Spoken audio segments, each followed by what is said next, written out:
Okay, good afternoon. I'm Angel Andrew, faculty here at MCC, and it's my pleasure to introduce to you RoxyPeck. She's Associate Dean of the College of Science and Mathematics and Professor of Statistics at California Polytechnic State University at San Luis Obispo. That's a long one. She's the author of 2 statistical textbooks, Introductory Statistics and Statistics, the Exploration of Analysis of Data, and the editor of the book Statistical Case Studies, a collaboration between academia and industry. The title of her talk this afternoon is An Eclectic Approach to Teaching Introductory Statistics, Integrating Multiple Pedagogies. Without much further ado, it's my honor to introduce to you RoxyPeck.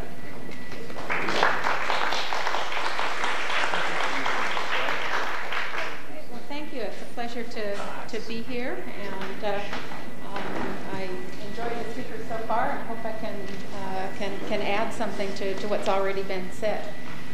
The topic that Bob asked me to talk on was something that would be a mix of curriculum and technology. And I wanted to spend some time telling you about the process that we've been going through at Cal Poly over the last few years as we've kind of reconsidered both the pedagogy and the content of our introductory statistics courses. Just a little bit in the way of background, Cal Poly is I guess what California would call a mid-sized university. We have about 17,000 students. It's public, comprehensive, but with a focus on engineering, architecture, on kind of the technical fields. But we do have quite a few students majoring in things like graphic communications, all the traditional liberal arts and sciences. We also have a small statistics major, and so we have an undergraduate program in statistics. What I'm going to be talking about today is aimed at the introductory statistics course that we teach, and it's primarily, the course that I'm going to be talking about is primarily taken by students that are majoring in social sciences, also some of the other liberal arts, and kinesiology, but so we have kind of a wide background of students there. And one of the things is we've been rethinking, as almost every place has been over the last few years, trying to rethink this introductory course. We've tried to shift away from a focus on the mechanics versus a focus on conceptual understanding. And that's not news. Lots of people are doing that. But as you do that, then it causes you to have to rethink a lot of what you're doing.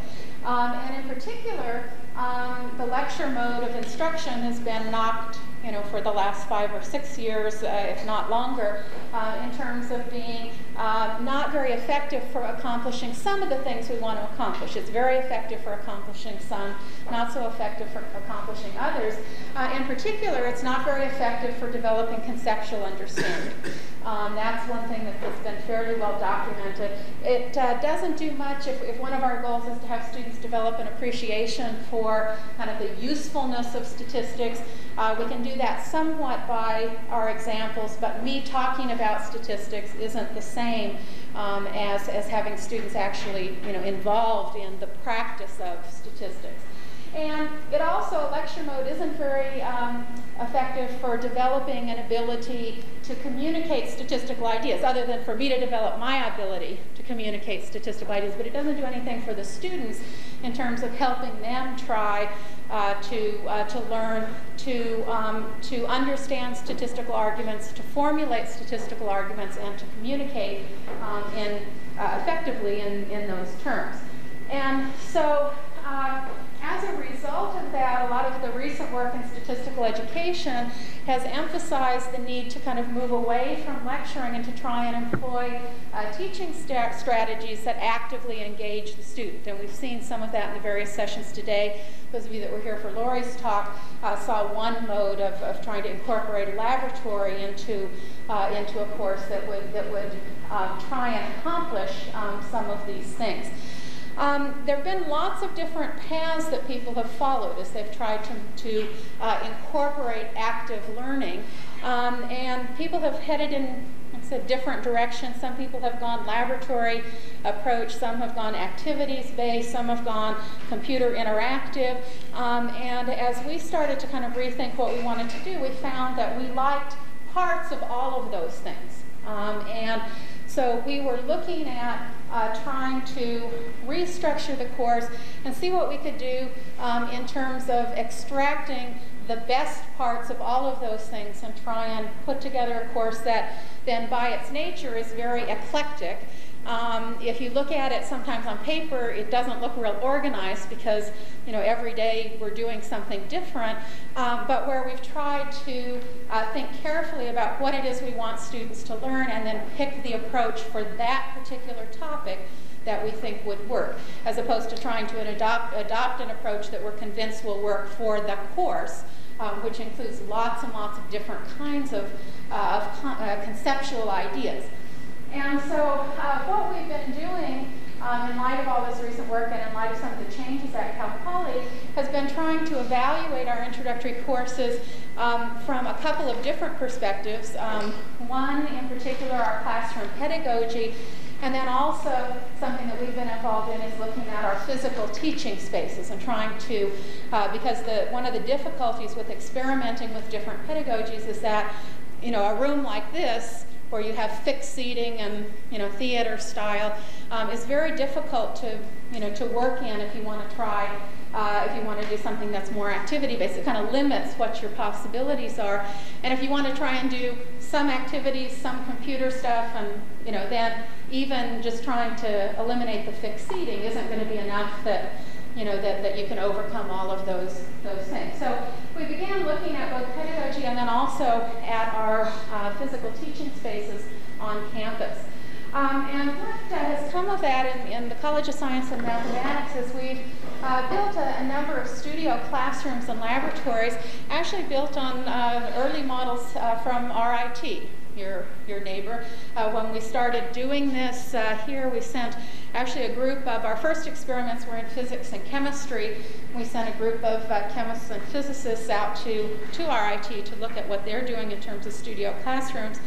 But the idea in these studio classrooms was we wanted a physical space that would allow us to completely integrate lecture and laboratory, so that we wouldn't have some of the difficulties that are faced when you go, you know, have a separate lecture component. And in the sciences, the way the intro sciences are traditionally taught, I mean, chemistry, you go for a 3-hour lecture, and then separate from that, you have a 3-hour laboratory. And we found that the labs have become very disconnected from the lectures because, first of all, it was difficult because the labs were scheduled all through the week. And so, you know, when you were lecturing on Wednesday, half the students may have been to labs that week, the other half had their labs still coming, and it just, as a result, they just kind of moved apart. And so we built a couple of classrooms there where we didn't distinguish between lecture and lab. Chemistry meets 6 hours a week, all in the same room, and built a space that's kind of a cross between a computer classroom and a wet chemistry lab, which was a challenge from a construction point of view, and because you go for different things when you want computer equipment. You'd like a raised floor, but in a chemistry room, you know, gas tanks have to be attached to a concrete floor, and so you had lots of interesting things to deal with there. But we had fairly major experiments in those areas, and then after that, statistics said, well, gee, you know, we'd like to also try this kind of approach. Although we didn't have our courses set up where there was formally a lecture component and a lab component, the idea was similar. We wanted to have a lab type component, an active component to the course, but we didn't want to have it partitioned out into a separate piece of the course if we could avoid it. Now, because of space limitations, we can't always avoid that, but for this intro course, we tried to design then a facility, and our goals in designing the facility were we wanted a flexible space where we could have group work, activity-based learning. We wanted to use technology where we felt that could enhance what we were trying to do. So we wanted something that would be technologically sophisticated. But the main thing is the flexibility, and the second thing that I've mentioned up here is that we wanted a space that would support a variety of different instructional pedagogies, and that it wouldn't be hard to move from one to another. So where we could do activities if we wanted. We could do activities in small groups, activities in large groups, all of those kinds of things. What we ended up with in our statistics facility is a room that we handle 48 students at a time in our sections of introductory statistics courses. It's a real non-traditional teaching space as far as statistics is concerned. We have students seated at conference-style tables, and so there isn't an orientation toward the front of the room. Students are seated at long tables. In fact, probably it's easiest to talk about if I have a little piece of a floor plan up here. So we have students seated at long conference-style tables. At each of these tables, we have 8 students. 2 would sit here and share a computer, and then 2 at each of the 4 ends of these tables. But we also set it up so that they're not sitting just right in front of the computer. We also wanted a work area for activities if we wanted to incorporate some experiments where they had to collect data. They just set their keyboards up on top of the monitors, and it clears off a fairly large space on the table. And then we also have logical groupings with it laid out this way of activities. We could have them do things in groups of 2. They're kind of forced to at least do things in 2s because they're sharing a computer. But we could also do things easily if we wanted a group of 4, because you've got the end of the table. We have kind of logical groups of 8 if we wanted to do something that would be with larger groups. And so this kind of a setup was more or less what we came up with in terms of a floor plan. Now, it's a little longer and narrower than we would have liked, but you have to work with what rooms we were able to. And we have this air duct here that kind of blocks visibility, but it was 2 rooms that we took a wall out, and they wouldn't let us take the return air for the building out. I don't know why, but they seemed to think that was an important thing to keep. But in a way, some of these things were turned out to be very fortuitous when we get to the next step, which is rethinking how we want to teach now that we have a facility like this. Because we have this room that we've designed for teaching statistics that doesn't have a workable blackboard. There's no blackboard in this room that all the students can see. There are boards along this wall with the students over there because of this nice return air duct. They can't see. There's boards here. There's also boards along this wall, but it's too far. Okay? And there's lots of things in the way. And so it really did, when we said we wanted to rethink the way we taught, this room in some ways has really helped us along, because we can't fall back on kind of the more comfortable traditional mode.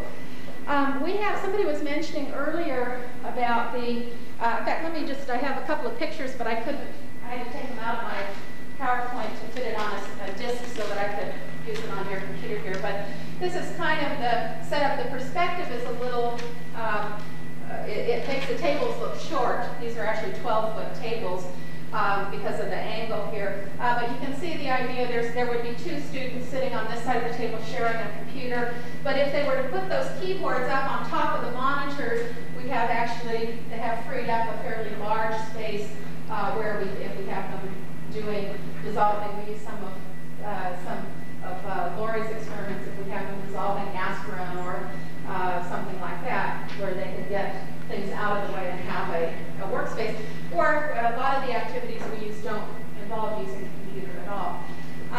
Just a kind of another photo here, kind of get the sense of what the room looks like in use.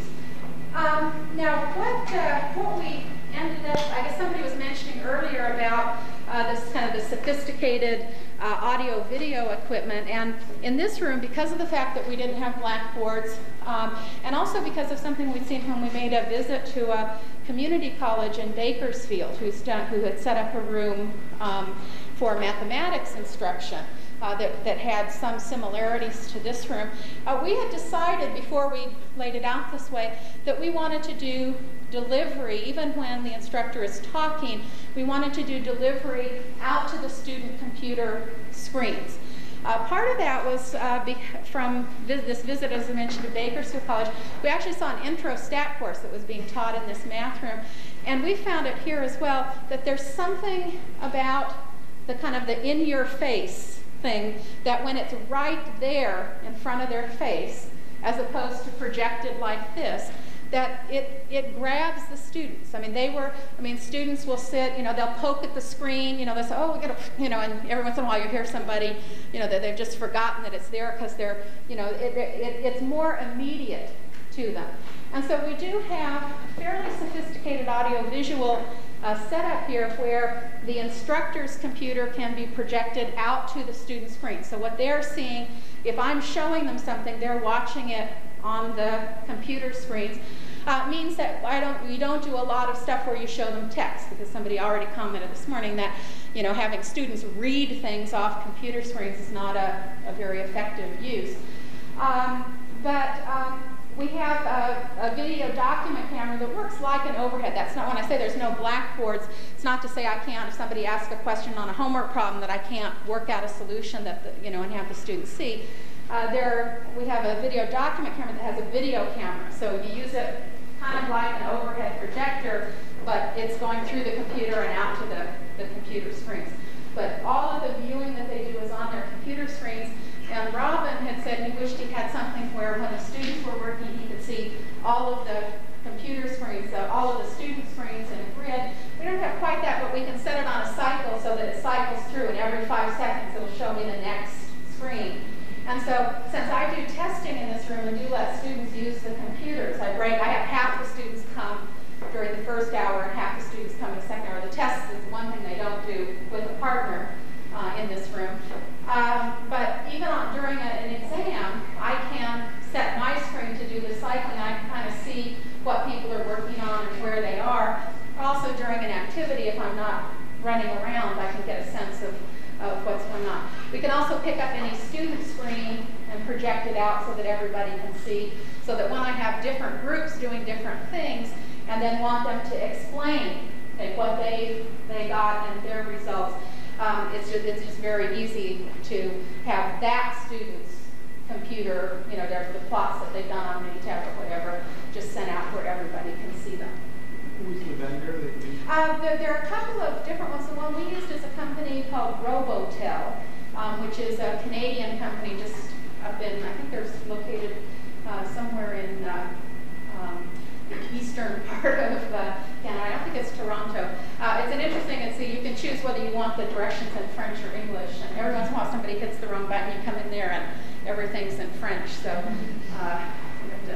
we learn quickly how to set that back. But it's a very nice system. It's a hardware solution, as opposed, there are some software solutions that are doing this kind of video distribution. But we found with 24 computers, the software ones were just too slow. Now, this was 3 years ago. Maybe they've gotten better, but there was just too long a delay between when I would do something like that and it would show up on everybody's screen. So the hardware solution basically networks all of the monitors, all of the keyboards together. The other advantage it has is that when I'm doing something and projecting out to the student screens, their computers I essentially have taken over their computers. So they haven't lost whatever they're doing. It's running in the background, but their mice and their keyboards are dead, and what they're seeing on their monitor is my monitor.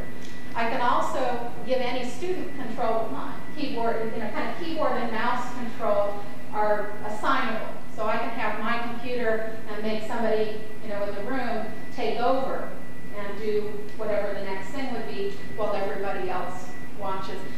We don't use a lot of that stuff, and there's a lot of fancy stuff in this that we haven't found all that useful. But I do like it for when students have done things separately in groups, and then we want to have them show what they did. I don't have to necessarily have them quick do an overhead, that they can then come up and talk about.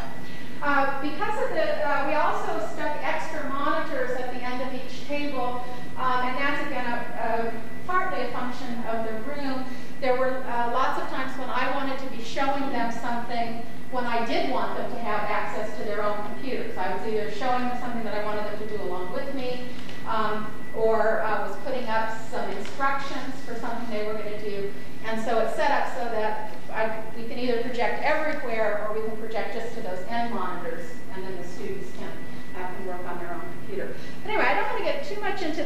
of the physical space, because my goal wasn't to talk about the facilities thing quite so much, but more to kind of describe the environment and to describe why we wanted to create an environment like this, which is that we wanted something that would allow us to, to use computer tools when we felt that was good, to do simulations if we wanted to do use some of the really nice software tools that are out there, but to also put the computer aside and have students collect their own data, do other kinds of activities when that seemed like a better approach to take.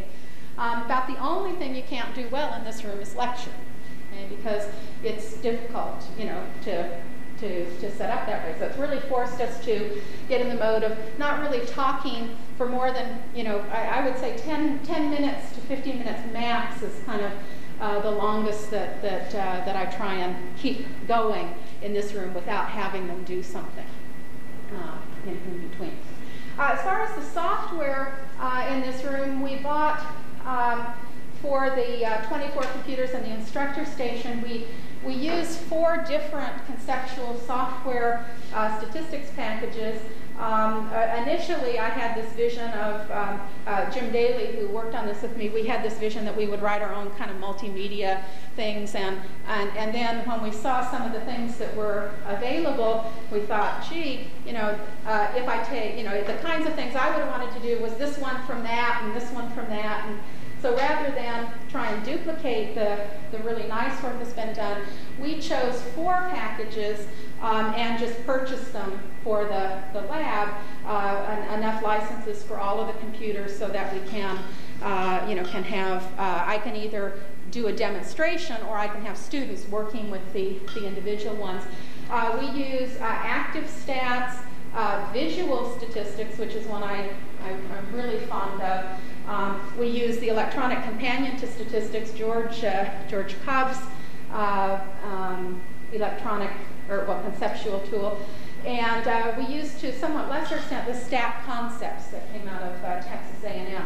And I found I just use different ones for different things because I like what one does, for a particular thing. But having all of those tools is what has allowed us to kind of tailor the way that we approach various topics. Right. So anyway, with a facility like this, actually getting the facility, as Lori mentioned, there was a time when NSF was kind of increasing their funding. So the facility itself came from NSF funds, matching funds from the college. And then the remodeling, we partnered. You might look at partnering with other people on your campuses. We partnered with Extended Education, who is in a kind of an odd situation that they don't generate any space, but they like to teach computer classes, Windows 95 and stuff like that, evenings and weekends. None of the NSF money we had could be used for things like remodeling, and the remodeling is significant, or furniture, or things like that. So we used the NSF grant to equip it. Extended Education paid all of the remodeling costs. We use it during the day. They use it evenings and weekends. And it's just set up so that it boots differently, depending on how you log in. So the extended ed folks can't, when they're taking a Photoshop class, they can't get to our stuff and mess it up, so that when we come in the next morning, and it's worked out really, really well for both groups. And so that's another kind of source of being able to implement some of these things. But anyway, we didn't have much trouble getting the facility, but once we had the facility, then the real question is, and then the one that we really had to spend some time with, a much more difficult question, I think, than designing a facility, is now that we have this, what are we going to teach and how are we going to teach in there? And so it really forced us to look carefully at the content for the introductory course, the pedagogy that we wanted to use, and then for us, more importantly, the relationship between content and pedagogy. And that's, I think, where we got into some really interesting discussions and have made some very interesting decisions as a result. And so I want to kind of describe the process and a little bit of where we ended up in terms of this re-examination of what we wanted to do with the introductory course. There were two key steps, kind of preliminary things that we really had to do before we could redesign the course. The first one is we had to really think kind of long and hard about what our objectives were. Okay, and to try and articulate learning outcomes for that introductory course. Okay, what do we want a student to be able to do when they've finished our course? And we found, this is an oversimplification here, but we found that when we started kind of detailing what we wanted a student to do, that it fell into some broad areas. I mean, there was some just factual knowledge, mechanics. There are certain things, we want them to, when we say we want to focus less on the mechanics and more on the concepts, but that's really an oversimplification in the sense that we don't want them to come out with no mechanics. It's just that we'd also like them to understand what it is they're doing when they do some of these things. So there is a block of the material that really is just kind of factual knowledge, the ability to do some of the mechanics. We wanted them to have some data analysis skills, and those are things that I see as going beyond the mechanics. So it's not just to be able to do a two-sample t-test, but to also know what they need to think about before they do it and what they need to think about after they've done it. And in order to accomplish that requires the third, which is conceptual understanding. The link, I think, between the mechanics and the ability to communicate effectively is the conceptual understanding. I think that's one of the reasons that students have difficulty with the communication part. We say, well, I'm always disappointed, so students can fit a least squares line with no problem, but I'm always disappointed when I ask them, a simple question that requires them to have understood, what that is. And I think the missing link, the reason they have difficulty communicating is because of not having a real sound conceptual understanding. And then we'd like them to be able to generalize, to be able to apply the things that they've learned in this class to new problems, new settings, things like that. So we kind of broke those things out. And then the second one, which is an obvious one, but we debated this for a long time, is we needed to formally acknowledge that learning takes place out of class and in class. And in fact, if we're honest about it, we'd say that the vast majority of the learning that students do in a given quarter or semester takes place out of the classroom. Okay? And we tell students, for every hour in class, you need to spend 2 hours outside of class and so on. But students, I've found, at least as particularly in mathematics and statistics, really confuse studying and practicing.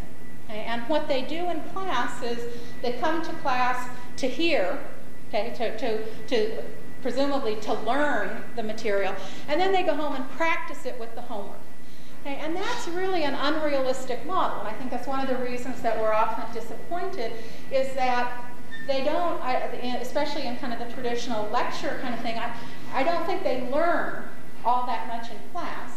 They may be able to go home and practice, but if they haven't learned what we were hoping in class, then what they're practicing is the mechanics, okay? And they get that down, okay? But they're still missing, what's probably the more important part.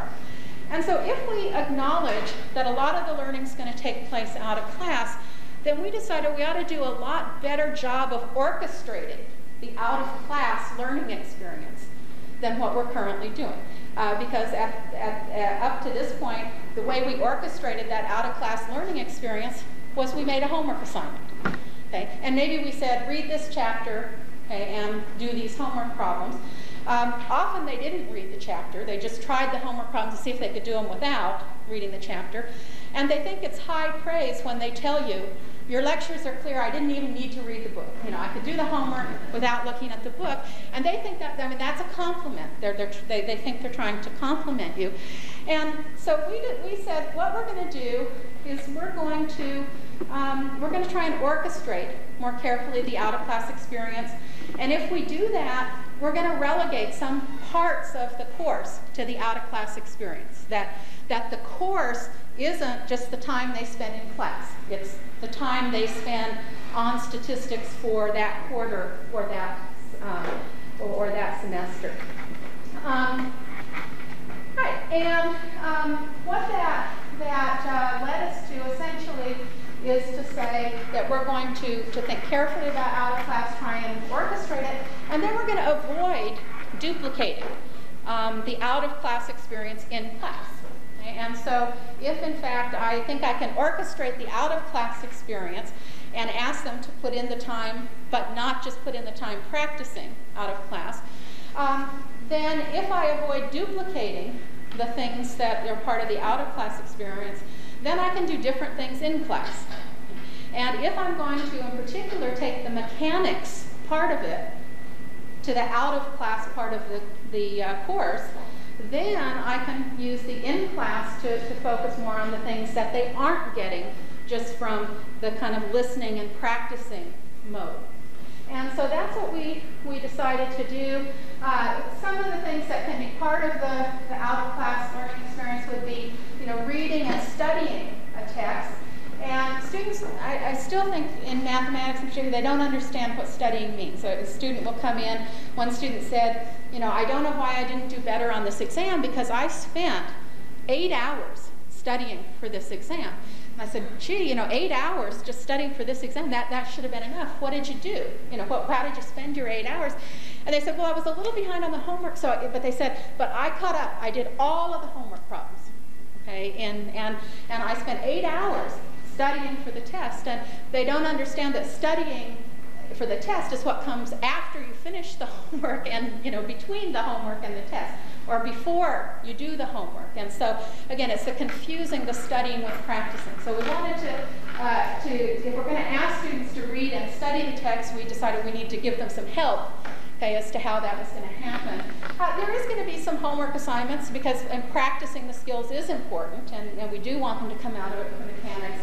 And then we can also use some out-of-class projects, either individual or group, to also help, particularly in terms of trying to integrate things that were done maybe earlier in the quarter with things that we're currently doing.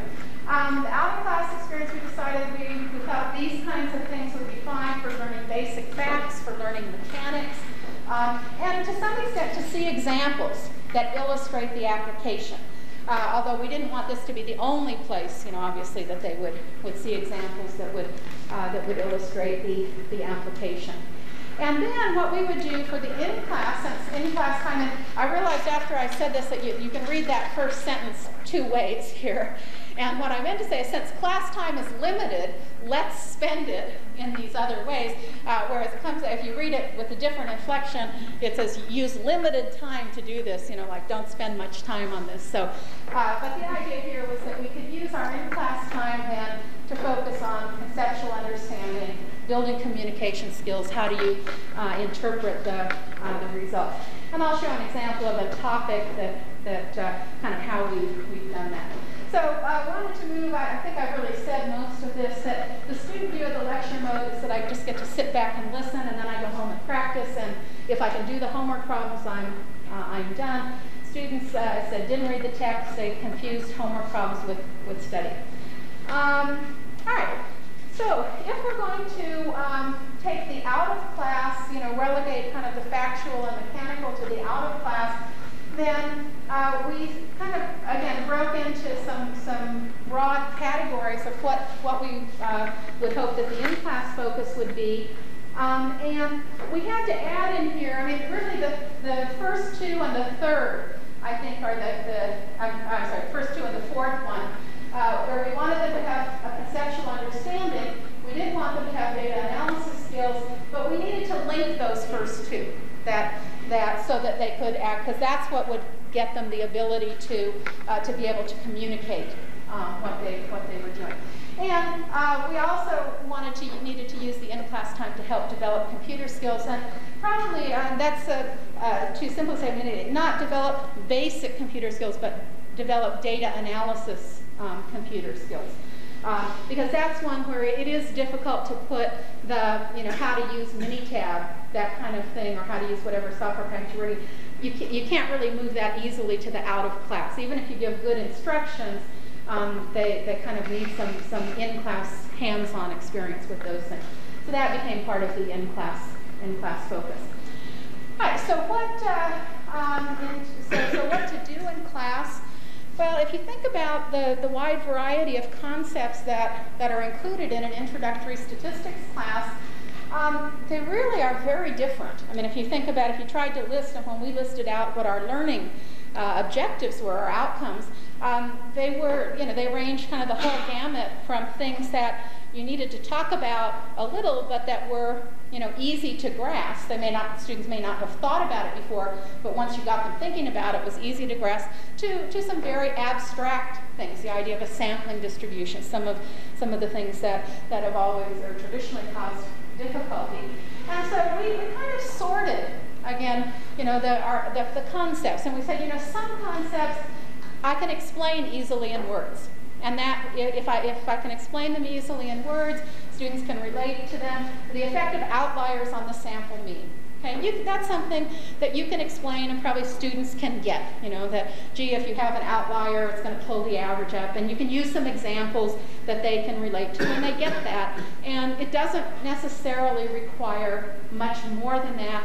Doesn't necessarily require, going to, to using anything more sophisticated than words, although probably the things that can be explained easily in words are also the things that you can tend to relegate to the out of class again, because those are things that probably would be okay if you could get them to read and study, from a textbook.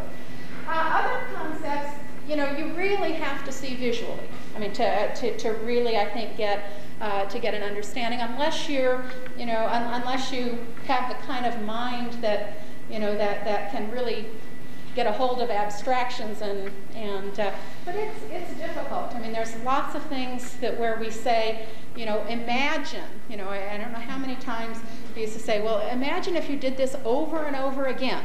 Okay, and think about what it would look, and you were just hoping, they're all imagining away, probably lots of them, according to the first speaker this morning, about things I hadn't even thought about, but they're imagining away. But the question is the picture, even if they're getting a picture in their head, is what they're seeing what I thought they were seeing, and are they, and so we just had to trust a lot that when I said, kind of imagine this, that they were actually seeing what I wanted them to see. And this is where the technology, I think, has really made a difference in what we can do in class. Because you have to leave, and I'm not trying to say that we should not foster students' imagination, but in terms of illustrating some of these concepts, we have to leave a lot less to the imagination than we did when we were working strictly with what you could do with static pictures. So some things need to be seen visually, and really, when I say seen visually, not necessarily in just a static way. For example, the effect of outliers on the least squares line, that's something that is, if you can show that visually, it's something that doesn't require a lot of time, to show that, and especially if you can let students play with that a little bit, then they really get that. And that's something that, again, in words, with words and static pictures is difficult. And then there are other things that are better understood, I think, when they're discovered, they're discovered through well-designed and thought-provoking activities. And Lori talked about some that they use in their labs, and it is true that students, you can talk about the importance of randomization in an experiment till you're blue in the face, and they'll all nod their heads. But the true test is when they go to do an experiment, do they randomize?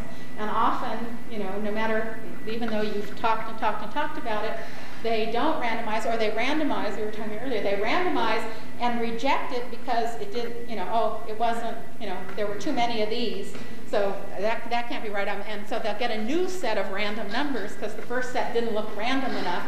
And so, but when they've done several activities where their failure to randomize can have consequences that they can see, then they really understand that. And so, so some things I think are really done better by those kinds of activities as opposed to things that are more, for lack of a better phrase, technology-assisted kinds of visualizations, more hands-on kinds of activities. And so what we ended up doing is kind of a topic-by-topic redesign. We said, you know, we can't come up with an approach that's going to work for everything. And so we kind of went through topic by topic and said, okay, for this topic, and the one I'll show you how we ended up dividing is just simple linear regression. We said, okay, this is a topic in our course. The first thing we did is say, okay, what are the mechanical factual parts that we're going to say now belongs in the out-of-class experience?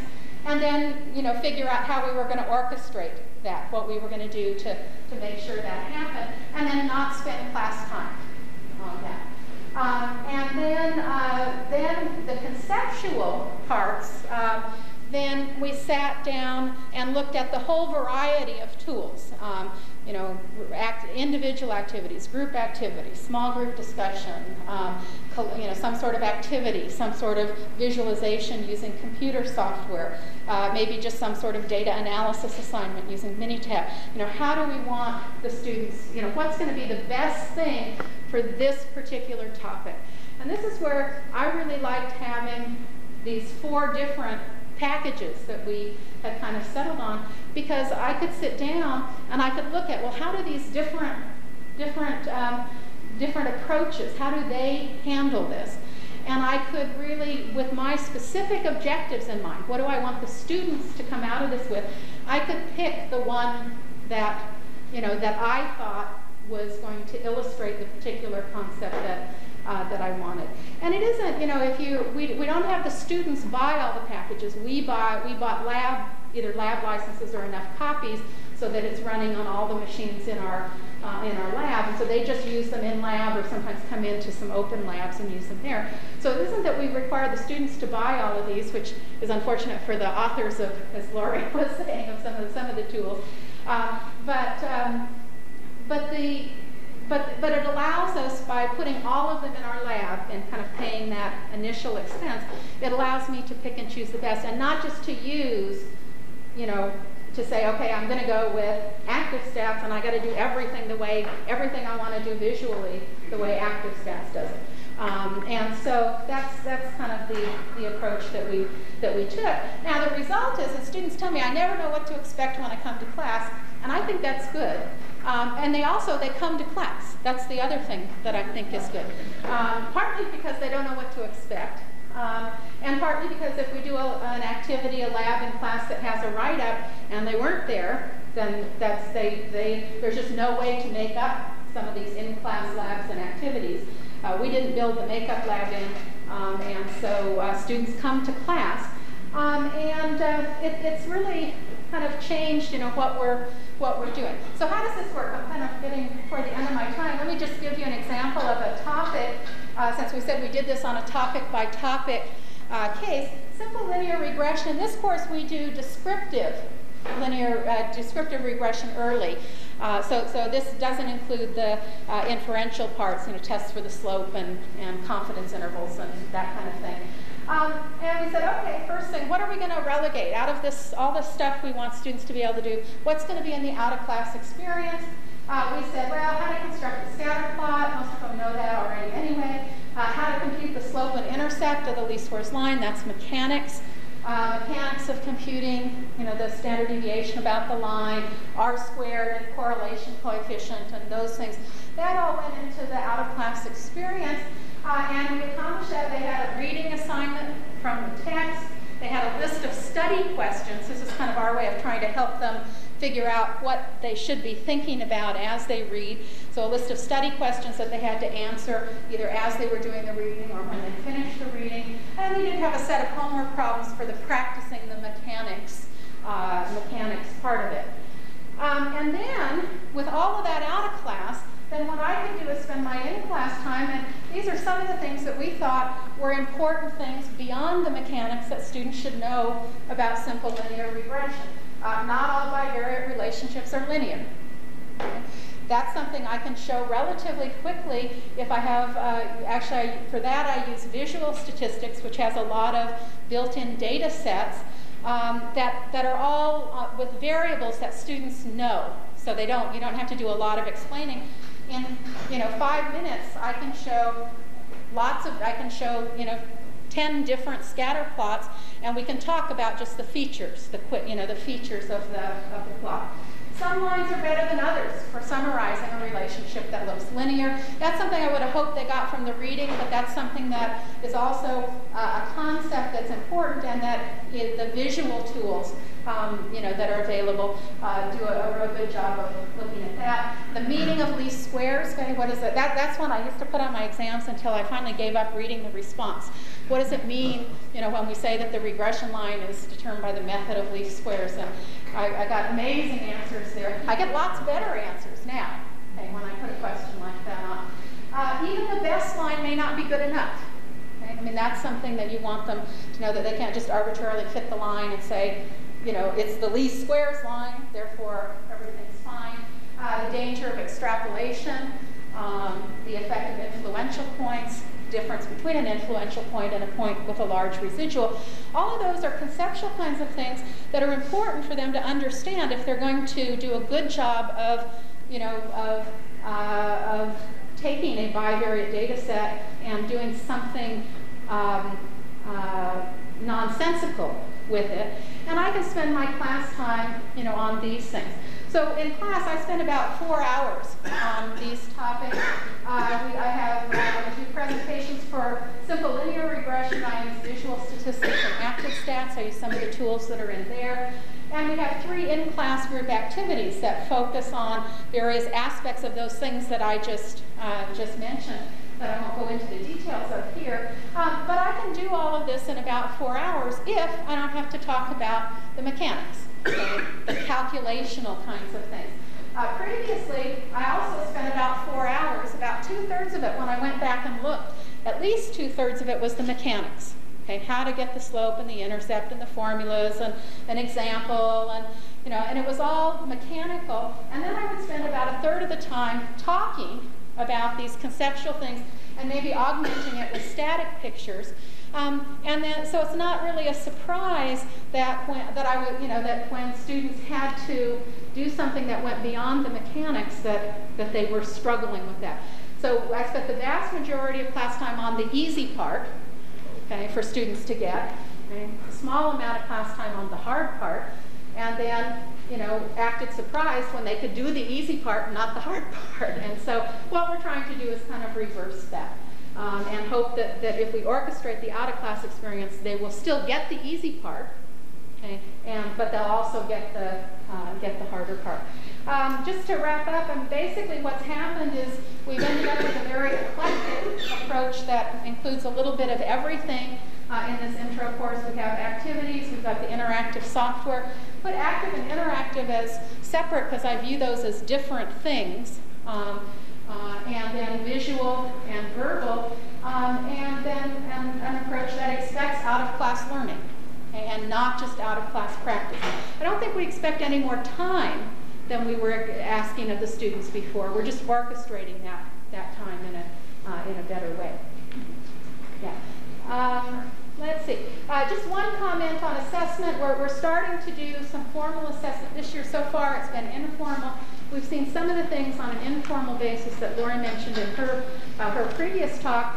Students actually seem to, they like this, and they will come to class. But if you're going to not lecture in class and you're going to have all these different activities and things like that, they have to be very well thought out. Students have to see the point of them. And so they have to see a value in what they're getting in class. And so what we try to do is give them something in class that they can't get outside of class, and something that they see as valuable because of what they're getting in terms of understanding. All right, and I've got some contact information there, and there's a handout being passed out. Just a plug for a talk tomorrow. Tomorrow's talk, I'm going to look specifically at those software packages that I mentioned that we use for illustrating concepts visually, electronic companion to statistics, visual statistics, active stat. and stack concepts and talk, just show how some of those are used to illustrate concepts. Okay, questions? How do you facilitate the ability to communicate? It's something I think that you just make them practice, and you grit your teeth at the beginning of the quarter or the semester when they're saying things that are very rough and unpolished. Because I think it really is the problem. I think you have to get them starting talking early in the quarter. So even in descriptive statistics, I ask them to write. I mean, all of the in-class lab assignments include kind of writing what you see, and then most of them also include, some of them get picked out and have to summarize what they saw. It also helps, as we said, I mentioned before, that the students don't have a lot of patience for activities if they think they're just time fillers. Okay, if they don't see the point of it, at least at our place, they're very impatient. And sometimes they don't see what you thought they were going to see, and it's important for you to catch that and to kind of bring some closure to the activity. I found the bringing closure to these activities is the hardest part and the most critical part. Because when you ask them to talk about, well, what did you see, or interpret your results, you can get a sense of whether they saw what you had intended for them to see. But I start having them write and communicate just right from the very beginning of the quarter. And it's amazing how much better they get at it through the quarter. And then there's usually a project at the end. But what I used to do before, there was always a project at the end, but I hadn't had them really have to do a lot of writing up to that point. And so it's hard to expect them to be able to do it well on a project at the end if you haven't kind of forced them to do it. And somebody else said the hardest thing about teaching this way is keeping your mouth shut. I think it was you in your session. And that's the other thing you have to do, is you have to, I find I have to force myself to be quiet and let the students talk. And to intervene, if I need to focus, the focus is somewhat, or if somebody says something that's completely wrong. Okay? But if they say something that's okay, they just haven't worded it better. I mean, we're so used to, saying, well, because we've said these things, 10,000 times over the course of 20 years, is I know exactly how to word a conclusion for this, but they're just learning. And so, you have to give them, you have to model good conclusions. And so every example I do, I try and not stop short, even if time's first, not stop short of that, and then to force them to do it, and to let them do it instead of me doing it. So I don't know if that helps, but. Roxy, you knocked out some of the mechanical aspects of the course. Would you consider knocking out even more, almost all the calculations by point? Well, actually, yeah. Now, when I say we haven't, and I guess that, and this is one thing we grapple with it, that we have knocked out the hand calculations because we do assume that they're either going to be using, a calculator or the computer. You don't calculate standard deviation or the slope of the regression line, or by hand. They don't have. They may, because the books show it. But I don't cover that at all. And actually, when I test, they have access to a computer. They're using the computer like we've used in class. So, yeah. So I don't emphasize. Now they see it in the reading that they do, but I don't emphasize the hand calculations. But we haven't thrown out the mechanics. I expect them to be able to get a correlation coefficient. I just don't care so much how they get it. But as long as they can get a correlation coefficient, if I give them data, they need to be able to get a correlation coefficient, and then they need to know what it means. And what I found before is that the getting it's, the getting it if you don't know what it means is, not a real marketable, skill. And so, I'm much happier saying get it any way you want, get it right, but get it any way you want, and understand what it means. And so the focus has been more on that. And we've made some of the changes that Robin mentioned this morning. We don't do binomial, we do probability fairly informally using simulation to estimate probabilities in this particular course. It's not what you would choose to do with engineers or something like that. But and so we've taken some things out of the course, but more than that, some of the things that we haven't taken out of the course, we've taken out of the in-class part of the course.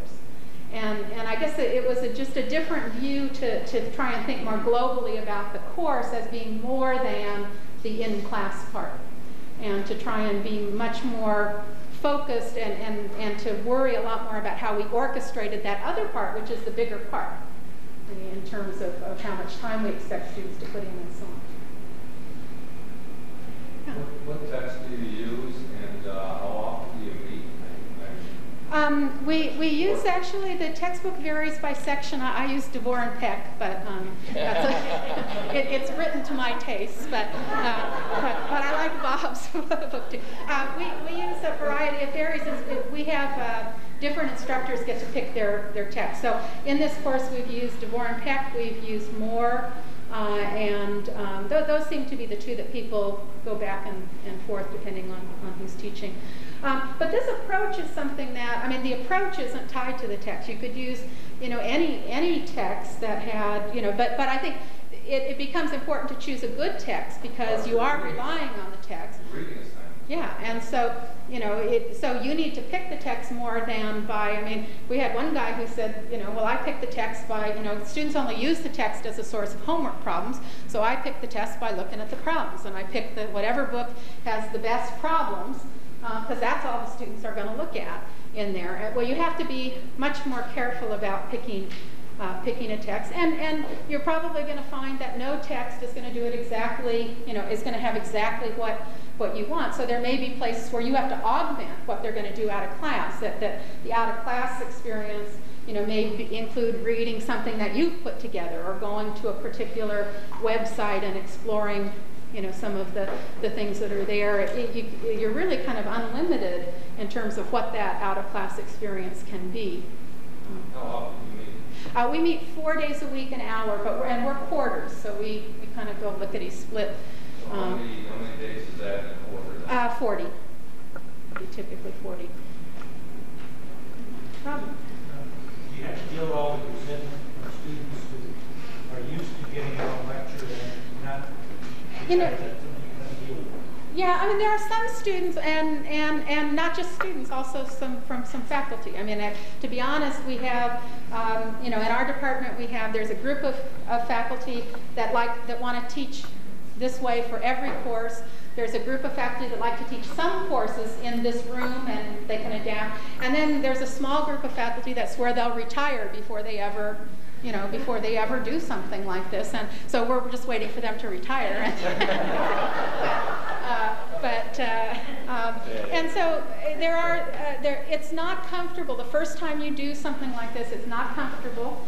And it's easy. One of the reasons I liked having this room is that I've tried to do some of these things before, and you tend to slip back. I mean, especially if you got behind, when you think, oh, I only got 4 weeks left, and it's so much easier to go back and, you could certainly speed through things really fast if you're lecturing and you don't care whether they're getting it or not. And so, but yeah, there are some students, and right now we have some sections of this course taught in this format and others outside. So students can choose, and I'm up front with them right at the beginning. I tell them this is going to, there's more responsibility placed on the student here. The success rate is better. I don't tell the students that, but basically I tell them they have an option. That this is going to be kind of a hands-on, technology enhanced course, and some of them choose to switch out into a regular lecture section. So there is some of that, but usually the students that go through, the majority, I would say even the vast majority are happy. The first quarter I did this, I've never worked so hard.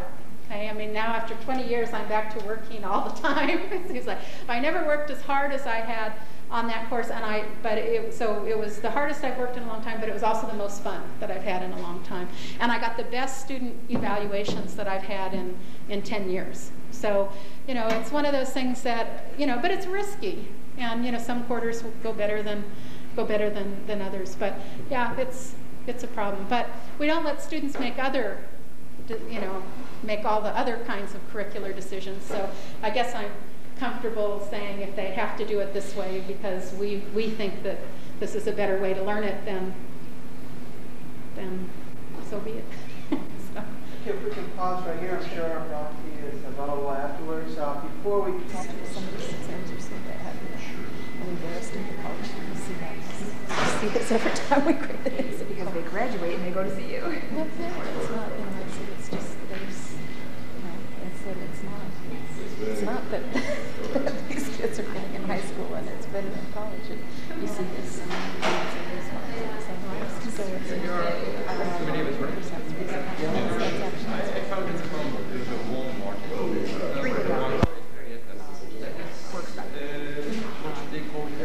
some of them had 3s that I was surprised about. But I guess my question was, how do you interpret 3? Because 6 is a 12 that did get all and then 5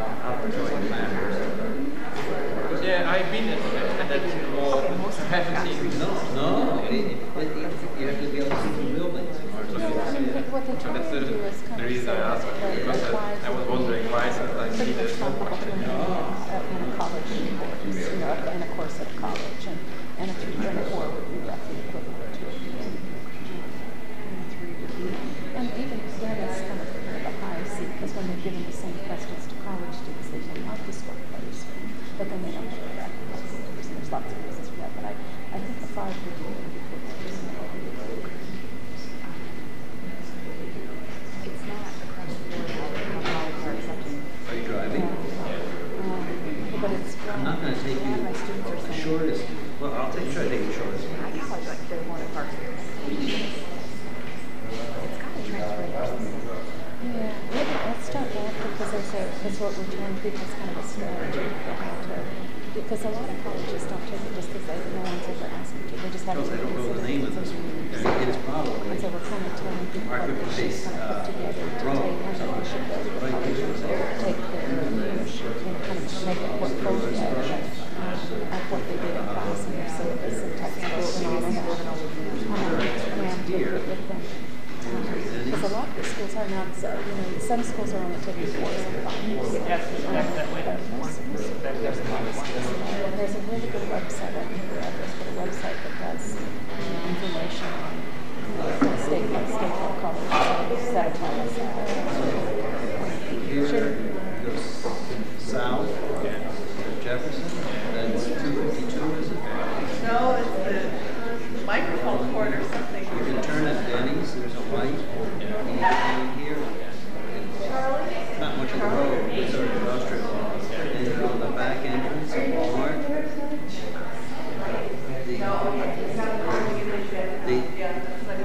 Okay, it's a little after 11, so I think time for us to get started. My name is Gary Egan. I'm part of the steering committee for the Beyond the Formula Conference. I'll be reintroducing today RoxyPeck. That way. Yesterday, Roxy engaged us with her talk on integrating multiple pedagogies. Today, she'll be presenting some specific details about one of those. Her talk today is titled Visualizing Statistical Concepts Using Statistical Conceptual Software to Enhance Student Understanding. It's my pleasure to introduce to you, or reintroduce you, RoxyPeck. Thank you. Well, when Bob Johnson called me and asked me if I would come and give a talk at the conference, and I said yes, and he called me a week later and said, well, actually most people give 2 talks. and he said, so what we'd like if you could do a second talk, and he told me I could talk on anything I wanted to if I would do a second talk. And so I'm going to take him at his word, and I'm going to start by talking about my dog. Okay, and I want to tell you about my dog. A little bit about my dog. My dog weighs about 70 pounds, has long reddish blonde hair. Okay. Do y'all have a pretty good picture of what my dog looks like now? I mean, do you think you'd recognize my dog on the street? Okay. Well, let me tell you some more. Okay. It's mostly golden retriever, but something else got mixed in there. So looks a lot like golden retriever, but has a really long nose. Okay. Got a good picture now. And I could tell you other stuff. She's kind of prematurely white, so she's got a lot of white on her face. And I could go on and try and describe my dog, Okay, but I think, this is a situation where everybody's pretty familiar that a picture, okay, if I just showed you this picture, I could have saved a lot of time and you would have a much better idea. My dog isn't that grainy, but, but you would have a much better idea, just from seeing a picture. It's the old, the old adage, a picture is worth a thousand words. So let me tell you a little bit more about my dog. Well, and one comment here, I guess, before I tell you a little more about my dog. Static pictures are great. They're great for describing objects, but they're not that great for describing behavior. Okay? And if I wanted to tell you a little bit more about my dog, one of the things I might tell you is my dog likes to chase her tail. Okay. Now, if you have dogs, or have had a dog, you may have, again, a picture in your mind of what that looks like. That's a behavior. I could try and go back to the pictures rather than describing that in words, and I could try and show you some static pictures if I took photographs, maybe even a series of static pictures. But this is a situation where something that was moving, something like video or some sort of interactive picture, would just, again, save me a whole lot of trouble. You would understand it a lot better than if I tried to describe it in words. And unfortunately, I don't have a video. I know you'd all like to see the video of my dog chasing her tail. All right. Next, I want to tell you a little bit about my mother's dog. Okay? My mother's dog likes to jump up and down a lot. Okay?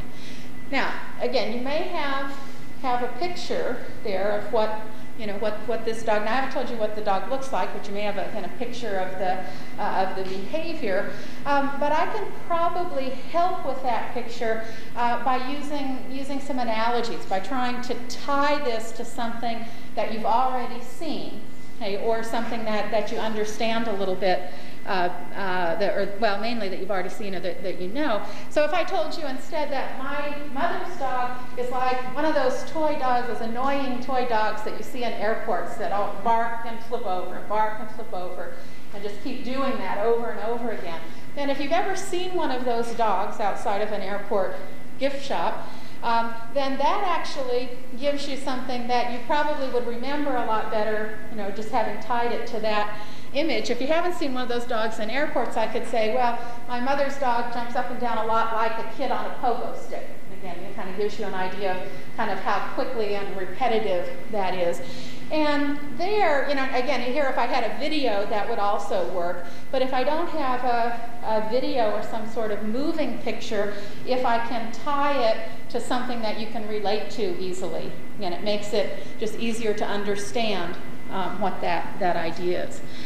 So the question would be, you're probably saying, well, what does all this have to do with statistics? And actually, probably, I'm sure you can actually see what the connection is. The idea here is that, when we talk about teaching statistics, a lot of teaching statistical concepts involves describing objects, okay, to some extent, and describing how they behave under various conditions. And because of that, I think these same things that we've been talking about, that one effective way of describing an object, in fact, maybe sometimes a more effective way than words, is with a picture, holds true for statistics as well, and that an effective way of describing behavior is either with a video or some sort of moving picture, holds for describing behavior of statistical objects in the same way. And so what I planned on doing today is just showing you several of the conceptual statistics packages that we use at Cal Poly and that are now available, that use interactive pictures, interactive pictures, or analogies, particularly effectively, and that I found work pretty well with students in terms of allowing them to understand concepts and remember them. Okay, and that's because those are the two things. You'd like them to understand it, and then you'd like to, to have them still understand it a day or two later as well. Hopefully longer than a day or two later. And so what I'm going to do, and we won't necessarily look at all of these, but I'm going to take a look at, you know, some of the concepts or some of the things that we encounter in teaching introductory statistics courses, and take a look at how some of these software packages can be used to, you know, to try and develop conceptual understanding. The packages that I'm going to be looking at today are all commercial packages. None of them are very expensive. We put them in our entire lab, but if you were teaching in a non-technology type facility, as long as you had a way of computer projection, then it wouldn't be very expensive to equip a single computer, the instructor's computer, with this kind of software. I don't think any of these cost more than $100, and some of them are significantly less than that.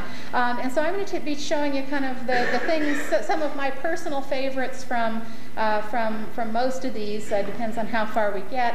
The first is a package called Visual Statistics that was mostly developed under support from NSF by some folks at Oakland University, and is currently published as a set of, it comes on 4 diskettes, but all of these actually come with a book that goes with them that either has labs or problems or something. And I don't use the books at all, but I use the software a lot. So we'll take a look at Visual Statistics, which I think is particularly well done, and has pretty graphics. We'll take a look at Electronic Companion to Statistics, which is something that George Cobb had a big hand in developing. He had some other people working with him on that, but it's the principal author. And that, I think, is an example of a package that uses analogies particularly well. And I've mentioned analogies when we were talking about my dog earlier. So I want to show you some of the things there, and then we'll take a look at active stats. That's the one that most people are more people are familiar with active stats, and there are some things that that I want to show you there. Some things that I think active stats does particularly well. And then the last one is one called Stat Concepts. It's a package that was built on top of StataQuest. It's basically a set of labs and tools, and it comes with StataQuest. But that one isn't as visual. It isn't as pretty as the others, but there are a few things that one does that I like better than some of the others, and so I do use a few things out of that one as well. Okay, so with that, what I'm going to do is we're going to start. I want to start by taking a look at visual statistics, and I want to just to show you kind of the richness of the databases that come with visual statistics. Let's see, why is this not coming up?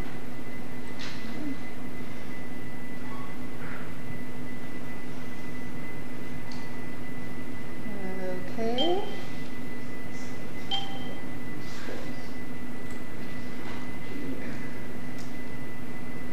Well, maybe. Somewhere. Okay. And don't report me to McGraw-Hill, because we do. This is it's just the copy I happen to pick up to install on this computer is the instructor's obvious, but I do have a license for this. This software. This is the Visual Statistics, kind of the over notebook. Each of it has like about 16 different units, and Visual Statistics is just a set of tools. There is a book of labs that come with it, but it's basically tools for to illustrate different concepts. Under the visual, under just the opening one, which is univariate data analysis, what it does is it has just some nice relates kind of graphical displays one to another, and also graphical displays to the numerical summaries that you see kind of down in the corner. You can, down in the second window, change the graph type. I kind of like to, after I've talked about graphs, to kind of show the relationship, how features of the histogram are reflected in the box plot, because when students first see box plots, they don't always, histogram somehow in terms of looking at shape and spread is a little more natural for students until they get used to looking at box plots.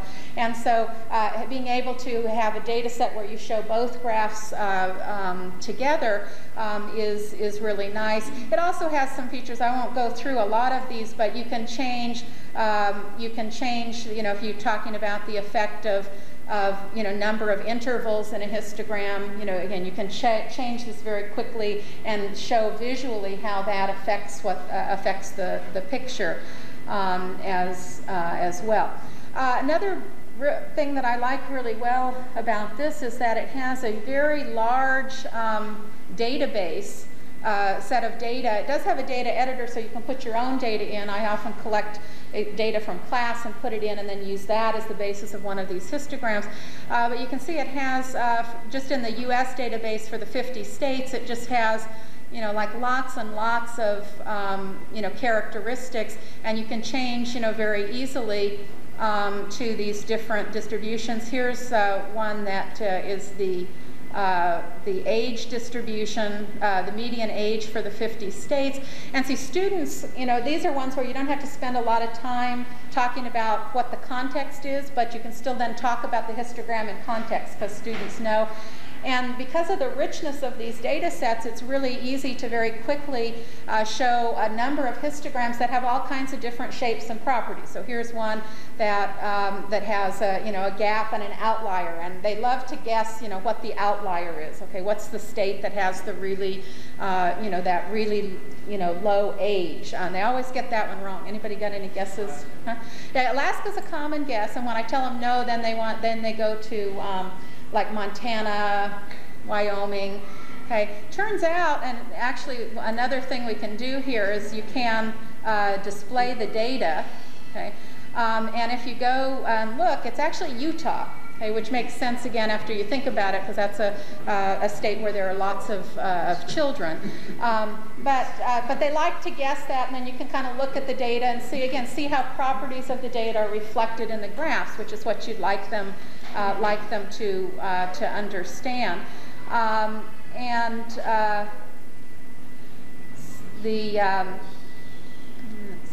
Let's do the box plot back. For example, another one they like that they talk about that generates some discussion is this one for divorce rate. If you look at it look at it like that, again, this is one that's skewed, has a nice outlier. They always guess where I live. They always think that outlier is California, but it turns out not to be. This one's a little easier to guess. What do you think the outlier on the high end for divorce rate? Yeah, Nevada is there. But then they're surprised. We pull up the data set. California is like right in the middle, which surprises them. I looked last night to see where New York is, and you have... New York is actually, whoops, I must have changed something there. But New York is actually one of the very low ones. It's in like one of the lowest 5, I think. But there, it gives them a context, something they're interested in, and I can, with not too much time, get the ideas of shape, spread, why it would be interesting, because it has a context. Again, without and do it visually. After we've talked about numerical measures, you can come back to this and see, talk over here in the corner, they have the numerical measures, and again, you can relate them to the properties of graphs. They can see that if it's skewed, the mean and the median tend to be different, but if it's symmetric, they're very close, and things like that. So that's just an idea of kind of what the interface looks like there. And that's this is one of kind of 3 modules in here that I use quite a bit. Another one that I particularly like here is this one on the central limit theorem. This approaches the idea of sampling distributions from a simulation point of view. What you have pictured at the top is a population, and what this is going to do is build up kind of an empirical sampling distribution by illustrating the sampling. You can select the sample size. This is set right now for samples of size 9, but you could change that to whatever you wanted. If we wanted to do samples of size 5, we could do that. And then what it does is it takes, on the top screen you can see it takes a random sample of 5 from the pictured distribution, and in the bottom screen it's going to be collecting the means, the sample means. So, and I find it's important to walk them through these first few slowly, Although this wouldn't be the first time they've seen simulation in my class, because we do probability through simulation, and there I start with actual physical simulations before we ever move to, computer simulations. But here they get the idea that that's the sample. The mean of that sample is here, and that's been plotted in the lower histogram. And then we can look at, the idea of, what did I do here? The idea of repeated sampling. So we can take another sample, okay, and again it plots the mean, another sample, and so we can do it slowly for a while. And then once students have the picture there of what's going on and what's being plotted in both windows there, then you can automate it so that it just, it does them more rapidly, and you can do them, kind of 10 at a time until it builds up the distribution, and you can talk about the distributions. It allows you a lot of flexibility. You can change the mean and standard deviation for the population and redo it. And then I also like that they have, you can also change the population shape and look at a skewed population, okay, where the curve at the bottom shows what the normal distribution with the mean and standard deviation for the sample distribution would be.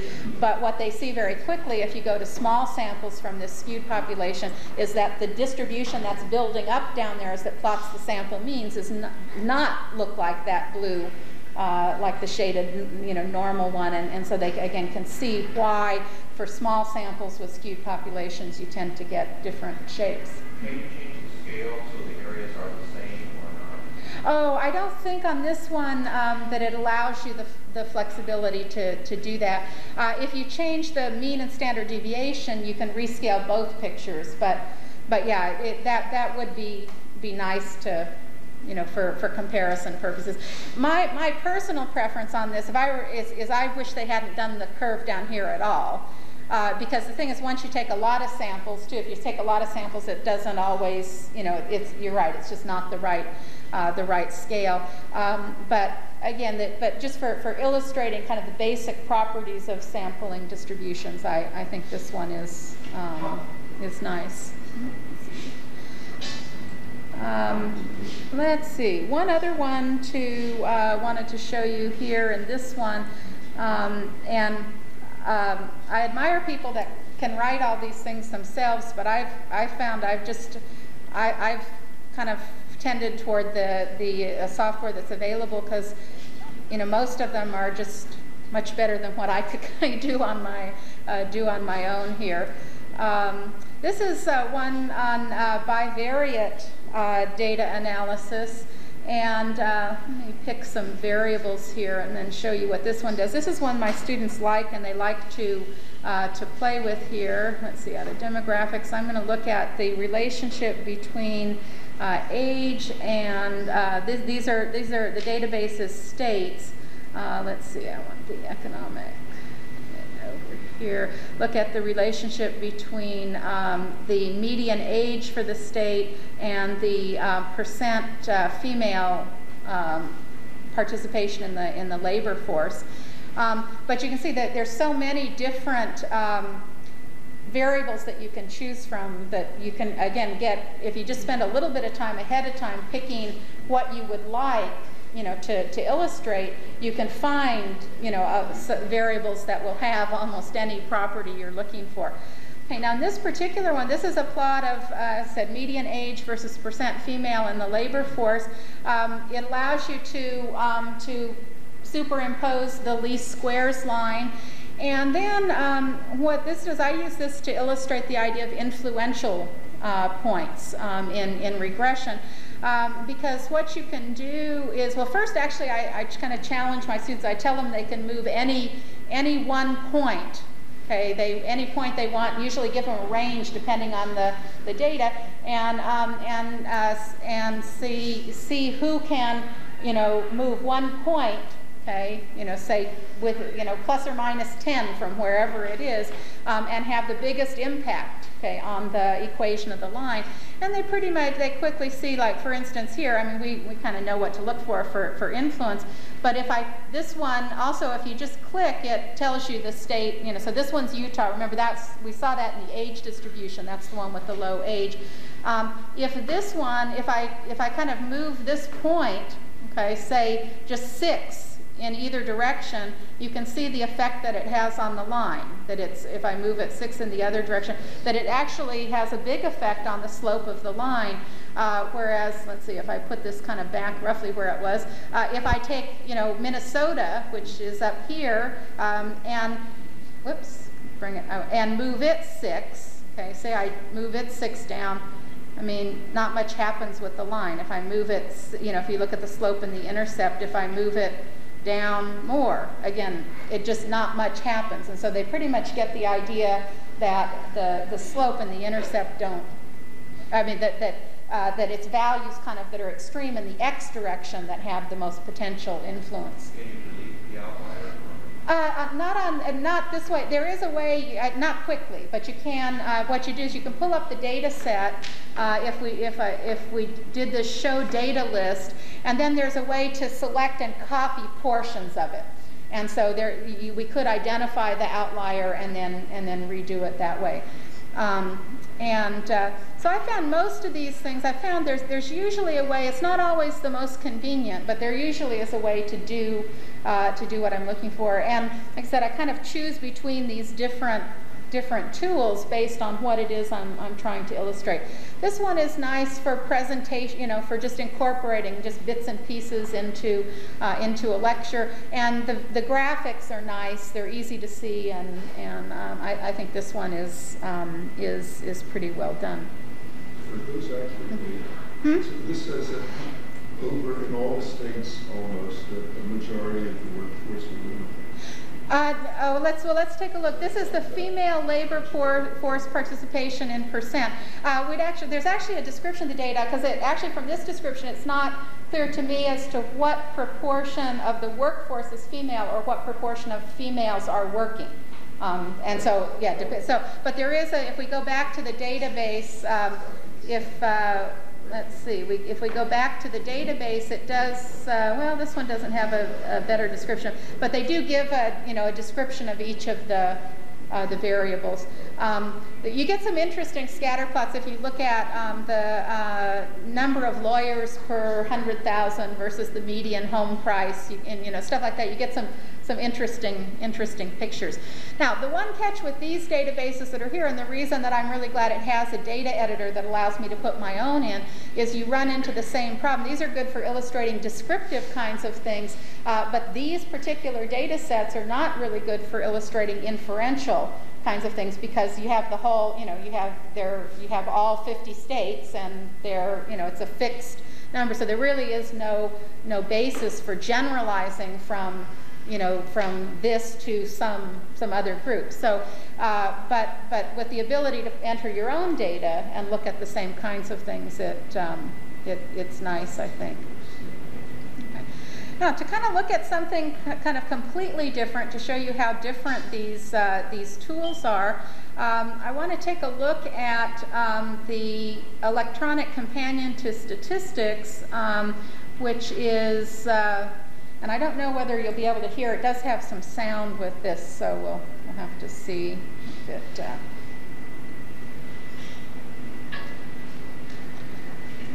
Turn my sound up as high as it'll go here. There are some speakers underneath the text. Oh, I don't know. Underneath the, yeah, it's actually going, running off mine rather than that. I think it's connected to that. So you may just have to listen fairly carefully here. This is one of my favorites, and I'll tell you right up front. And George, I guess George isn't here, so I can tell you. I've told him to. My students think this is corny. Okay, and they groan at some of the puns you'll see in here, and so they kind of moan and groan when they see this. But the thing is, it's these animations. I like these little animations in here. And even though they moan and groan, they laugh. But the thing is, they remember them. And the way I know they remember them is they sometimes refer to them on exams, in answering test questions. And I asked, before we had started inference, I'd shown the two animations that I'm going to show you now, and I asked a question just kind of leading into inference. I said, well, suppose you took a sample, from this population, the sample mean and standard deviation turned out to be this. Do you think it's plausible? I mean, we hadn't done any formal inference yet. Do you think it's plausible that the population mean could have been 100? And explain, why or why not? And more than one student answered that with their first sentence in their paper is, no, I don't think it's plausible that the population mean is 100, and because the dog is just too far away from the fire hydrant. And now, if they'd stopped there, and you'll see what that means in a minute, if they'd stopped there, then I would have been upset, that I think, oh, what are they remembering about? But then they went on to explain in statistical terms, what that meant and why they, but what was triggering it for them is they remembered, the parameter is the fire hydrant and the dog is the, the Y-bar value, and the Y-bar value stays, likes to stay near the fire hydrant, and he uses the standard error. You'll see the leash length. The standard error kind of represents the dog's leash length and shows that the dog kind of stays, close to the fire hydrant. And so I show these, even though my students moan and groan, okay, and you'll probably moan and groan too. I think they're pretty effective. The two that I'm going to show you, these two little animations, the first comes up in illustrating the empirical rule, and this is kind of the setup of introducing the dog and the fire hydrant, and then I'll show you how it's followed through in the introduction to inference. I hope you can hear this. We'll see. Let's see. Okay, you're being really quiet. That's good, but there's nothing to hear yet. Okay.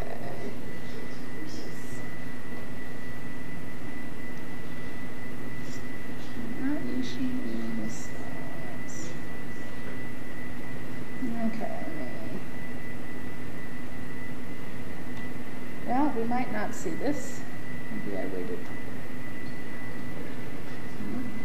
Okay, here we go.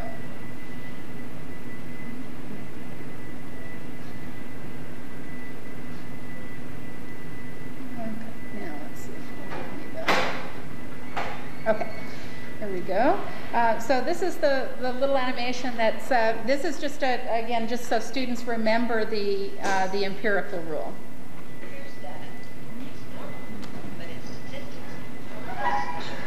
Can't hear that at all, can you? Okay, well, I'll talk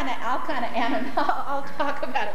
What he's doing is saying, the idea here is that the parameter mu represents this fire hydrant, and then he talks about the standard deviation of a statistic, so the standard error representing a leash length. And then data, this dog, likes to stay, kind of near the fire hydrant. And then it talks about, about 68% of the time, he stays, within one leash length of the fire hydrant. And then, about 95% of the time, he ventures a little bit further and will stay, within 2 standard deviations, and barks occasionally. But then, it goes on to say that, about 2.5% of the time, he just goes a little bit wild and gets far away. And so they kind of, and again, it's silly. They think it's, silly, and but it illustrates, kind of shows the, and it gives them something to tie those, those percentages to.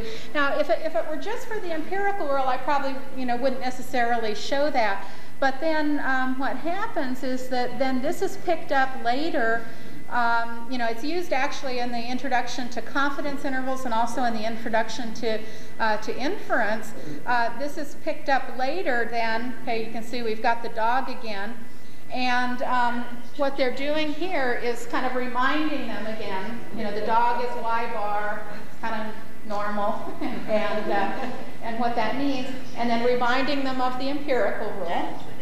Okay, so this is basically the same thing. And the reason I really like this analogy later is when it gets into the idea of inference, it reminds them that the fire hydrant is bolted to the cement. You know, the fire hydrant doesn't move, because that's something students always have trouble with in confidence intervals and interpreting confidence intervals.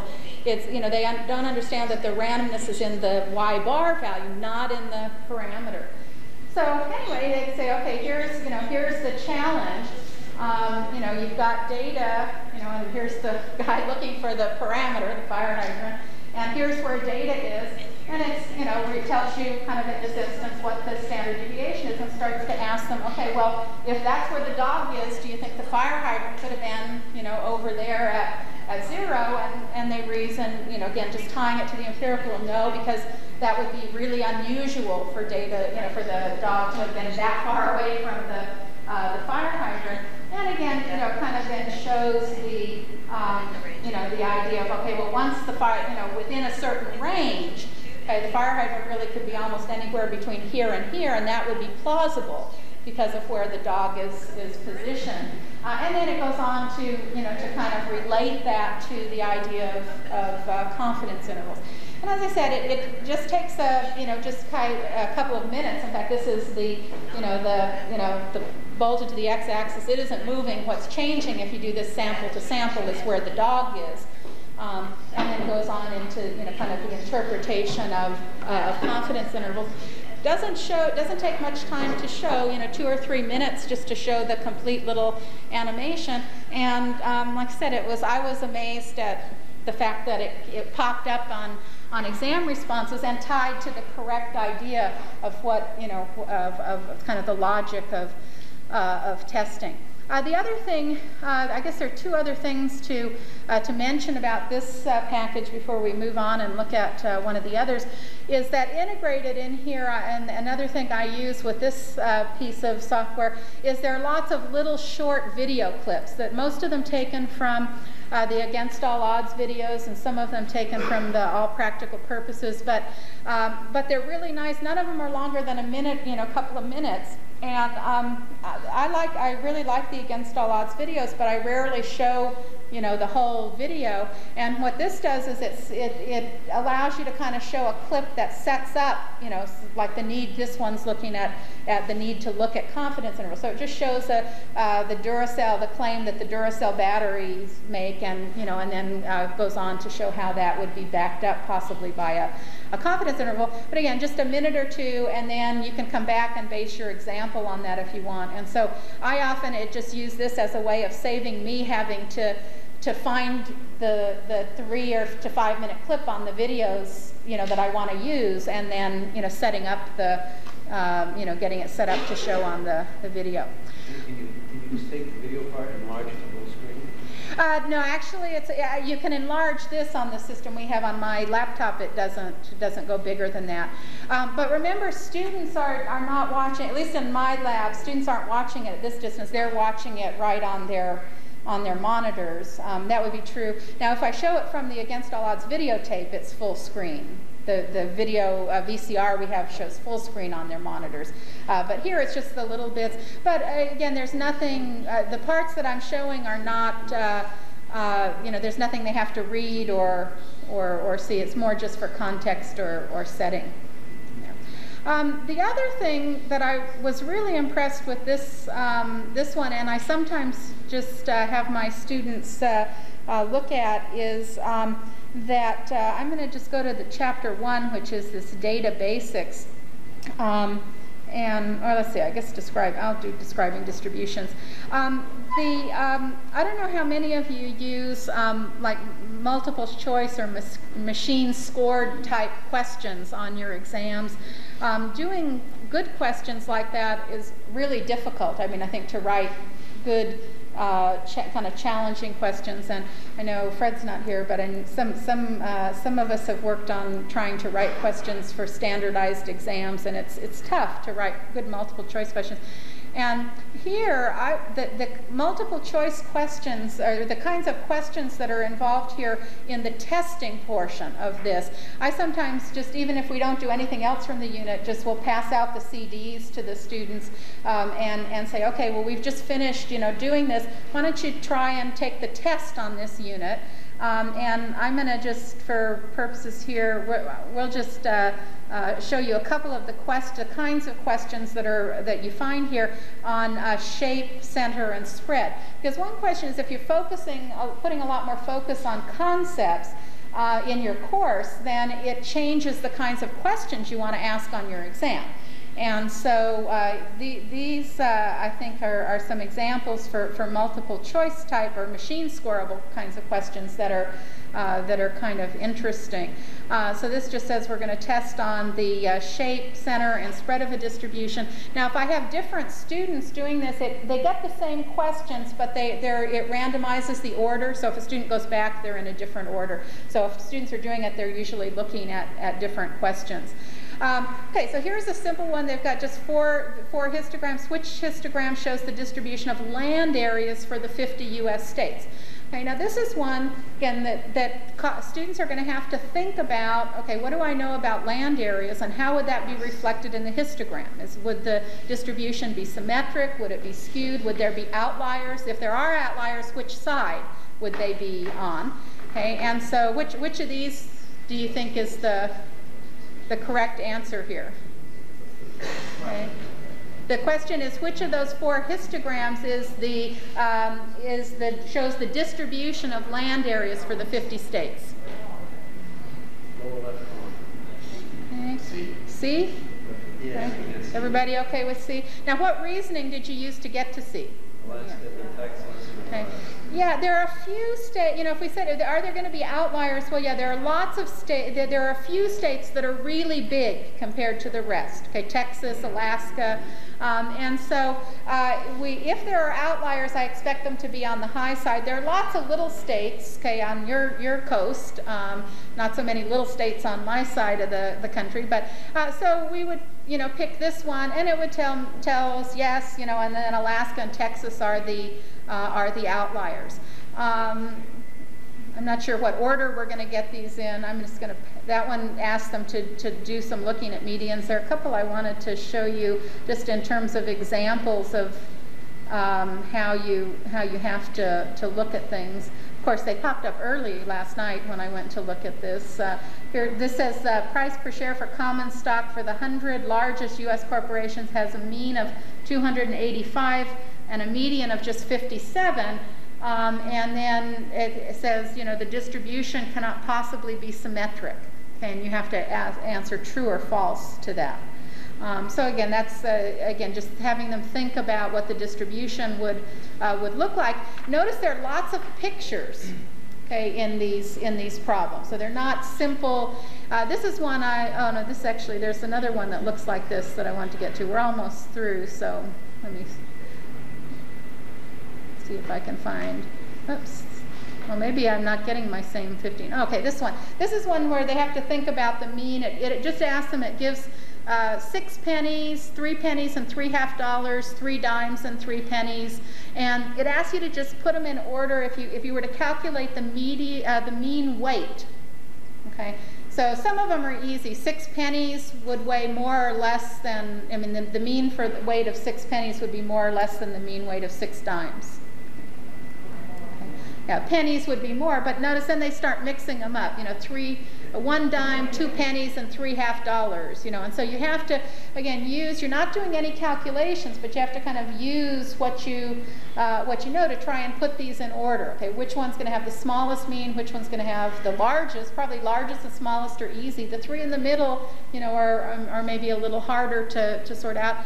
It's not difficult, and if you need a hint, it's got hints built in. So here, if we ask for a hint, it will tell us, a dime weighs a little less than a penny, but dimes and pennies weigh a lot less than half-dollars, just in case people didn't know that. But anyway, I think this package is worth looking at from the point of view of how do you test. If the goal here is conceptual understanding as opposed to mechanics, how do you test conceptual understanding. And so I like it for that reason as well. All right, let's see. Let me show you one. Let's see. Got 10 minutes here. Am I supposed to do? Maybe a syllabus is before that. Okay, so let me show you one more here. Whoops. Oh, I know what the problem is. The problem is that it's going to want the active stats CD here. Doesn't like to run active stats off electronic companion CD here.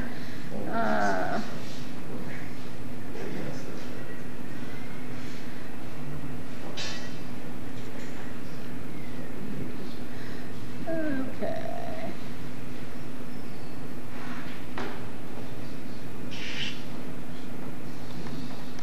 Okay, one that I wanted to, whoops, cannot load the last page. Wanted to take a look at one of the, I use this particular program to look at kind of the least squares, what the meaning of least squares is, and to show that, let's see.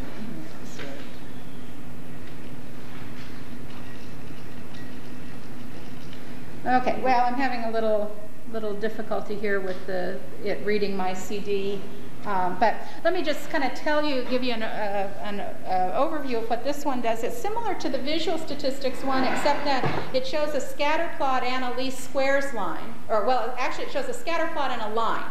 Okay, it's not the least squares line, and it has a little kind of almost like the thermometer you see on fundraising campaigns, the red bar across the bottom that shrinks and gets smaller, that reflects the sum of squared error. Okay? And what it allows you to do, and again, Robin mentioned that students love games, anything that can be competitive, but it allows you to move the line around. Okay? And so you start with a line. Sometimes the line it starts you with is, completely wrong slope, even opposite sign slope. But it allows you to kind of move the line around, and you kind of watch it has the numerical sum of squared error and also the kind of a visual measure, sum of squared error. And you can see that as you move the line around, the sum of squared error is either getting larger or smaller. And of course, the idea is to try and develop a sense of where what least squares is going to give you, and also what that least squares criterion is. And so, students like to kind of set it where they think it's, that's as small as they can get it. Somebody else will, try and tweak it to see if they can get it small. And then when you finally said, okay, this is where I think I'm doing okay, it has a button you can click that will show you the least squares line and the sum of squared error for the least squares line, and you can kind of see, see what the difference is. And most students actually get pretty good, and then sometimes it'll throw in one that has either an influential point in it, or, where actually, you have to think a little bit harder about what is least squares going to do. It may not be the one that kind of goes through, all of these other nice points, because of that, kind of that odd one that it threw in that way. And so I find students like that, and they get a pretty good sense of what least squares does and what the drawbacks might be, if you have some of these unusual circumstances, like an influential observation in the data set. The other one that I didn't talk about, and the handout just really has the references to these different packages, is the stat concepts. That one I actually use more for simulation, developing simulation. It has a nice module in it that simulates lotto, picking 6 out of 50, and it shows the 50 balls, and you take a sample and it highlights which 6 are chosen. And the scenario there is based on a letter that was written to a newspaper in Texas claiming that the Texas lottery wasn't fair. They thought there was something wrong with the way they were selecting the balls, because pairs of numbers, consecutive numbers, kept coming up so often in the lotto, and they had kind of collected historical data to say, gee, see, it's just coming up way too often for me to believe this is random. And students don't have a good sense of how often pairs really do come up in that pick 6 out of 50. And so we start actually trying to estimate that probability, because we don't do enough probability for students to actually try and calculate something like that in this course. And so I actually found at a thrifty drugstore one time, it was wonderful, these what they called lotto pens, and it has this ball with the 50 numbers in, and you shake them up and then tip it, and there's just enough space for 6 balls to fall down. And supposedly this is how you're supposed to pick your lotto, so you pick your lucky lotto numbers. You're supposed to do that and then choose those numbers. But actually they're great for just sampling, small sampling exercises, because picking, random sample from kind of a fixed population. But so we start doing that. I bought about 15 of them, and the guy at Thrifty's thought I was nuts, and and I just said, because I said jokingly, I said, well, you never know which one's going to be lucky.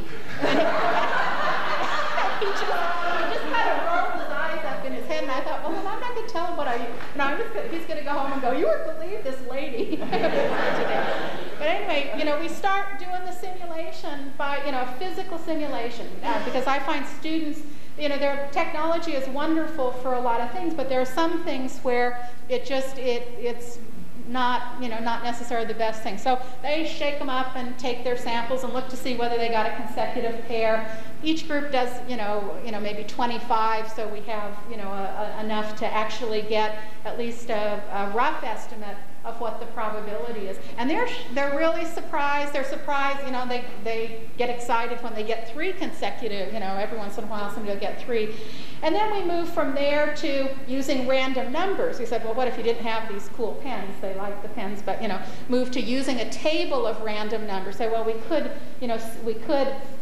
have this, really mimic this same process using random numbers. And then I move to this, to the stack concepts, and look at the simulation. Again, it walks through like the one I showed you before, where you take one lotto draw and it notes whether there's a pair. You take one at a time. As soon as you're happy with what's going on, then you can just specify, okay, now I want 100. And it just goes, it flashes really fast, but it keeps track of the proportion for you. And I also use that just not only to illustrate simulation, but also to talk about, if you're doing simulation, when do you know when it's okay to stop? Okay, because they always want to know, well, how many trials do I have to do? And if you say, well, it's your estimates, the proportion, your estimates are going to fluctuate wildly for a while, but we tell them eventually it settles down into, kind of gets very close and stays close to that long run relative frequency, which is supposed to be the probability. And so we say, well, one way is to watch the simulation until you're certain it's settled down, it's not jumping around much. And so you can do 50 more, see if it changed much, and again, they're surprised at how many you have to do before it, it settles down to something where they're willing to say, gee, I just did another 100 and the answer's pretty much the same, so I think I'm out into that part where it's stabilized. So anyway, those I find they're fun to use in the classroom. Students kind of latch on to them. They relate, they kind of, I think they understand them better, and then I think they remember them better because they have something visual to attach them to, or like the analogy that in George's software of the dog and the fire hydrant and those things. I think it makes a big difference. And so I'm really thankful to all these creative people who have done these wonderful things, because I think they've made me a better teacher. And that I think is really, for that I thank them all. So, anyway, questions? We have time for a couple of questions if anyone has any questions. What were these things you talk about, lotto pens? Oh, I just have to see them in Thrifty sometimes, but they're at one time. But it's a ballpoint pen, like this, but then that expands out into this big plastic ball that has 50 little balls inside, numbered from 1 to 50, and you kind of shake it. That's the randomization, and then you tip it, and there's a little, tube that's just long enough to hold 6 balls. And so they shake it and then you tip it, and then that's your kind of your draw. And so they can do it real quickly and and neatly, because the balls don't. I tried a bucket and ping pong balls one time, and they're all over the place. Plus it's hard. It's hard to take them to class. But if I ever saw any more, I would pick them up. But I haven't. But you gotta watch the drug stores. They're usually by the checkout. They're one of those. They're not one of those things that you say, gee, I wonder if Thrifty's has some of these. Has a pen that would help me pick my lotto number. So it's one of these impulse purchases. They're almost always kind of by the checkout counter or something. But they're fun. So, okay. Roxy, thank you. you very much.